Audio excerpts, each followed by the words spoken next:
8 video, week 9, depending on how you want to look at it.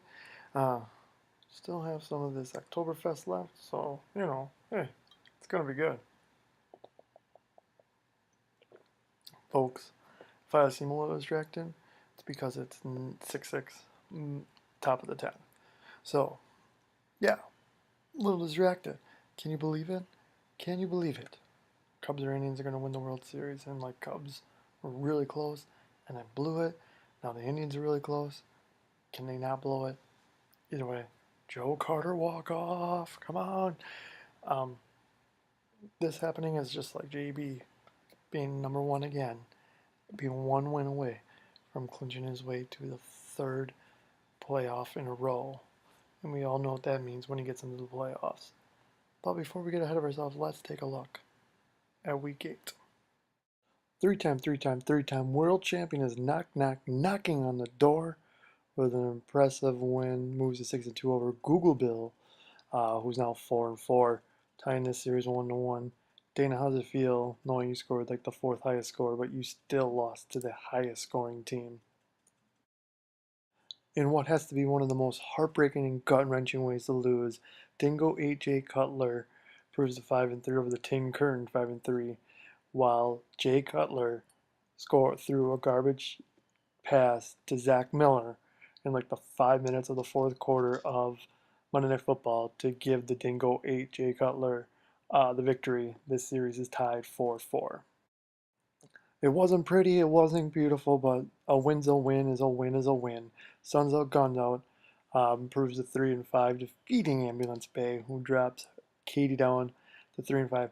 Man, isn't it crazy? All these series are now tied. This one is tied at 2 apiece. Don't look now, but JB's placeholder has won 2 in a row. That's right, Andy has won 2 in a row to improve to 3-5. I remember last week I said in the remaining 6 games that Andy had to beat the other 4 people and either beat Eric or Kara. That was the biggest thing. And Andy just went right off the bat and did it right away and defeated Kara to make it that much easier. He's just 4 wins away from clinching the playoffs here. Scary thought. Kara still leads the series 3-1, but she needs to stop the hemorrhaging as she's fallen back to 5-3. In the battles of the must-wins, Motivjorn gets a much-needed victory to improve to 3-5, while the Aints are now 2-6. And while not mathematically eliminated from the playoffs, as we'll find out later, their chances are not very good. They're 2-6, 1 loss away from being the consolation bracket, but Bob still leads the series 7-4. So Bob, hang your hat on that. Hang your bag on that. Hashtag Tony Romo's dad van is 1 win away from pretty much sealing the deal to get into the playoffs as they defeat Glorious Domination, who is now 2 losses away from not being in the championship bracket. The series is tied out of the series. Sorry, Travis leads the series 7-4. Okay, so I've always wanted to calculate playoff probability. And this is going to be really fast because I don't have a lot of time. So I found this Excel program online that makes my wins losses look like a 4K kid, not a fourth grader, 4K. Basically, what I had to do is put in all your teams, put in the wins, put in the projected point totals, then do each matchup, and then do the favorites. And how I did the favorites, so like I said, we'll take this with a grain of salt. I'll explain that in a minute. I just went to Yahoo, looked at your current matchup for weeks 9, 10, 11, 12, and 13, and just put in that, the bar matchup for favorites. So, yes. So going forward, some of the stuff may not be right because they're on buys or players are no longer going to be favored because other players are coming back or you're just unfavorable matchups. So, yes. So, as we go down further down the line, the odds will always change because of waiver wires and other stuff.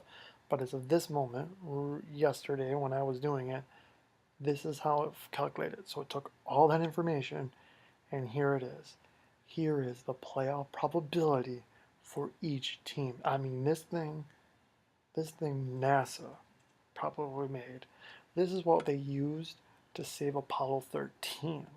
That's how much it makes mine look like child's play. So, enjoy. Three-time world champion who's currently 62 has a 99.16% chance of making the playoffs. So sign the check. Has a 72.6% of getting a first round bye.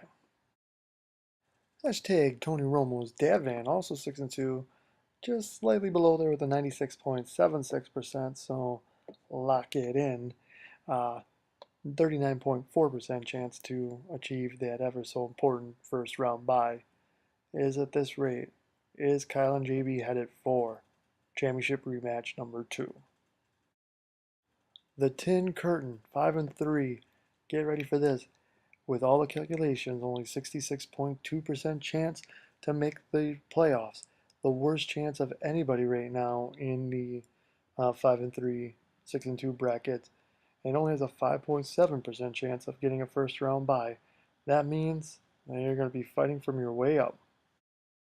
The team in the North who started off 4-0 and then is now 1-3 in the last four still has a 96.24% chance of earning the playoffs. So once again, check into there. 3 in so far. 48% chance of achieving that first round bye. A garbage pass gives a big win to the Dingo AJ Cutler. Because 5-3 is a lot better than 4-4. Because this is a 90.08% chance of making the playoffs, with a 20.7% chance of getting a first round bye. Let's just go ahead and say we've got 4 now into the make playoff bracket. Here's where everything starts getting dicey and it's all up for free grab. Google Bills, 4-4, is now a 62.28% chance of getting into the playoffs and a 12% chance of getting a first round bye. Glorious Domination, 3-5, something we thought we would never see. Only a 23% chance of making it to the championship bracket playoffs, and 0.4% of getting a Covenant first round bye in those said championships. We never thought we would see it a day where chances are Travis won't be making the championship bracket. Don't adjust your screen, folks. This is not a lie. No kidding here. Motive Urine at 3-5 only has a 1.28% chance of making the playoffs, championship playoffs, with a 0% chance of getting a first round bye. Meaning no matter what they win out, they still will not, with all the other stuff that has to happen, they will not get a first round bye. But 1.28%, John and Travis are locks for the bottom half of the playoffs. A big win for Suns Out Guns Out improves her to 3-5. It only moves her odds up to 12.88% chance of getting into the Covenant playoffs for the belt Figaro, and a 0.1% chance at a first round bye, which always means that you get into playoff mania on a positive note versus trying to maybe have to fight for a 5th round match. Again, folks, don't adjust your settings here. Look at this. 2 wins have now given JB's placeholder 3-5 and a 24.08% chance of getting into the championship playoffs. 0.2% of getting a first round bye. I don't think I've ever going to say that I've ever seen in the 8-game mark that we've seen a 24.08% chance for Andy, and even still, think of it, Andy still has a slim margin of getting a first round bye. Jeez, this screwy. Just like the fact that the Cubs are probably going to win a World Series, Andy couldn't make it to the championship bracket. Ambulance Bay, even though she lost, went to 3-5, still has a 25.44% chance of making to the championship bracket and a 0.1% chance of getting a first round bye. So not bad. Maybe both Stanczyks will sneak in and be a husband and wife championship match. Finally, the Aints, who is 2-6 and technically 1 game away from getting eliminated, does not have the worst odds. Still has a 3.6% chance of making it to the playoffs. A lot of things have to go your way, but nonetheless, the odds are forever in your favor. What is not in your favor, you will not be getting a first round bye. Like John, you have a 0% chance of getting that spot. So, I mean, you have better chances than John of making the playoffs, so it's all still good. So a quick breakdown, just straight down top to bottom. JB is a 99.16%, Kyle 96.76, Karen 96.24, and Sam J at 90.08. So we're pretty much going to go ahead and say check, check, check, check. Those four will be making it into the playoffs. Next up, Eric at 66.2 and Dana at 62.28 are the favorites to get in there. Then right behind that, we have Katie at 25.44, Andy at 24.08. Yeah, better than four other people. Travis at 23% as in the group that could possibly sneak up to take over Eric and Dana. Well, Sam B 12.88, not really in it. Bob 3.6 and John 1.28, just don't have a shot. There you go, everybody's playoff probability. Looks like once again it's going to be JB in the playoffs, and once I get there, pretty unstoppable. I like how I go from third person to first person. I'm that good. Anyways, we can't get going with the playoff probability without taking a look at what's going on in Week 9. Here is your Week 9 preview. The team in the North looks to right the ship at 5-3, taking on three-time world champion at 6-2. JB leads the series 3-1. It's kind of a must-win for Kara to stop the bleeding, because she needs to do what she can to get back in the playoff hunt. Glorious Domination is placing the Tin Curtain at the right time as everybody's on bye. It seems like there. Glorious Domination is in must-win mode, while the Tin Curtain needs to rebound from what was a travesty in Chicago, and then hopefully Travis leads the series 5-4 here. Ambulance Bay at 3-5 needs to also rebound, now in must-win mode as well. Versus the Dingo AJ Cutler, who's looking to build upon that success and moving on up into the winner's bracket there. This series is tied at 4 apiece. Well, here's another battle of the must-wins. When you got 2, 3, and 5 teams, it's much better to be 4 and 5 than 3 and 6. And folks, don't look now, but Andy's projected to win his third in a row. I don't think that's ever happened ever in the league. But Andy's quickly turning it around, taking on Suns Out, Guns Out. It's going to be tough here, though, because Sam B does lead this series 3-0. Motive Urine looking to keep his very 1.28 slim playoff hopes alive against Google Bills, who's 4-4. This match looks to be pretty ugly. I'm sure everyone's on bye, but it'll turn around. This series is tied at 1 apiece. One. Hashtag Tony Romo's dad van gets a good matchup against The Aints at 6-2 versus 2-6, with Kyle in the series 6-2. It's a good time for Kyle to be playing a really bad team as JB plays a good team as they'd overtake the number 1 seed, which is always good. Seeding is important now for Kyle and JB. It's all about that.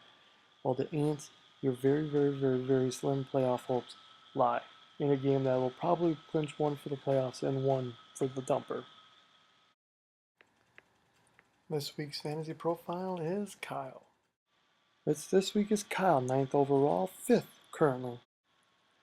Regular season he's 55 and 48.53, so just a slightly under 500 with a .467 with a 7-8 playoff record, but overall 62 and 56, a .525. Of course, Kyle is one of the original bad boys. One was just an 8-man league team before it merged into a 12-man league. You can see JB is 7-6, Eric is 3-6, Travis is 4-7 for an overall 14 and 19. So 500, 500. But if you look, the rest of the league ever since then, he's 48 and 37. So he's a whopping 11 games over 500 against the rest. It's the original 4 that he just can never really beat, including the championship last season, where JB beat him handily. We used to call him stuck in the middle, Mr. 500, because between 2009 and 2013, that's right, he was 40 and 39. A lot of 8 and 7s, 7 and 8s, and just keep going down the middle like he was 6th place. And his overall average finish is 6.3. So it shows you that he's never really finished really high, 2nd being his best, but he's really never finished low, 10th being his lowest. Well, there's this week's video, and I'll see you on the Fantasy Gridiron. Go Indians.